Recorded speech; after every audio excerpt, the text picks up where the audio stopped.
Boys, we're going to be looking at Requiem-45. This is a pulse rifle. You can get it from the storyline of Warmind. I don't know where else you can get it. Might just be a random drop. But it was the first weapon I picked because it is a rapid fire pulse. It looked interesting. It had accurate rounds as well as steady rounds and Zen moments. Now that Zen moment is the whole reason why I like Time-Worn Spire, which is another rapid fire pulse, but that is in the kinetic slot. Today we're going to be talking about this weapon though, specifically how it compares against other pulse rifles in the Crucible and how it compares against weapons with its own archetype, specifically Darkest Before. So when we compare them directly, guys, you can see that Darkest Before has some more range as well as more handling. Now, I will say this, I do have a Masterwork on Requiem for handling, and I have a Masterwork on my Darkest Before for range. Obviously, it needs more range since its other stats are pretty beefed up. Now, as far as stability goes, it's pretty much the same, and the thing about that is I'm using steady rounds in combination with Zen moments on Requiem, really advocating for high stability. So we see the stats there, and obviously Darkest Before, it looks like everything is stacked in its favor, but let's take a real quick look at its hidden stats. Now Requiem has aim assist of 73, also has a zoom factor of 17, so that's about the same. That zoom factor, by the way, is actually 1.7. We will discuss zoom, guys, as this video progresses because that is very important to pulse rifles. Now recoil direction is pretty poor there, guys, at 55. You know, the higher the better. I did use one energy counterbalance mod.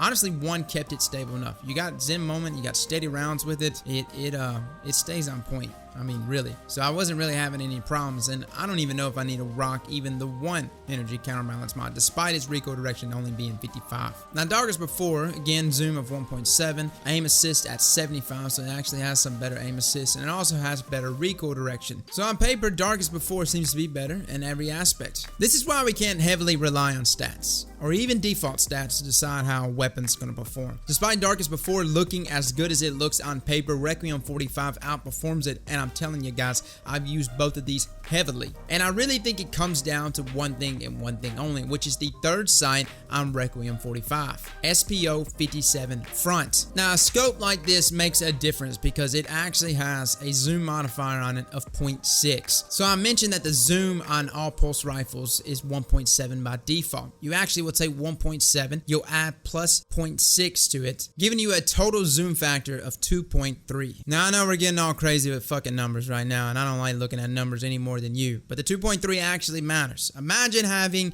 a weapon with damage fall off starting at 20 meters. You essentially take 20 times 2.3 to arrive at 46 meters being the appropriate damage fall off distance, as in that's when damage fall off actually begins. Now all of this matters because Darkest Before, being a good weapon it is, gets outclassed by many of the major pulse rifles, things like Vigilance Wing and Graviton Lens, because it cannot compete in the mid-range. You see, zoom affects a lot of things. It doesn't just affect the fact that you don't have damage fall off, but it also affects the overall gun's accuracy at that range. So the more zoom, the more range, the more accuracy. And again, that range is a combination of both zoom and the range stats. So long story short, with everything that's been said today, the point is Darkest Before falls short of Requiem-45 in my eyes simply because it has barrel perks. There's nothing aiding that zoom outside of the default 1.7, which is why Darkest Before, despite it being a fantastic weapon with great rolls and great perks, cannot handle mid-range gunfights as well as Requiem can. Now granted, Darkest Before is still a damn good weapon, and me saying all of this today is not me pointing to it being a bad weapon. Requiem is just that good. So fellas, get your hands on it. Again, I mean, I advocated for stability, and I just up that zoom by choosing the SPO-57 sight. Now don't go out there and choose the biggest zoom sight and expect to do well. There is a sweet spot. Despite things like SRO-52 ocular being a 0.9 zoom factor, it's a poor scope to pick because then you can't handle your close quarter combat fights whenever you've got people on top of you. So the sweet spot is always something around that 0.4 to 0.6 area, specifically this SPO-57, which is a fantastic sight. Guys, I will post the Reddit article down below. Crucible Playbook is the one responsible for all of these findings. They're the ones that do all the nitty-gritty work to find out these things like zoom factors and everything else, default zooms for different weapons, and so they are definitely putting in work. Feel free to jump over there and take a look for yourself. With that being said, guys, thank you so much for coming and watching this video, and as always, slap that like button like your mama told you right.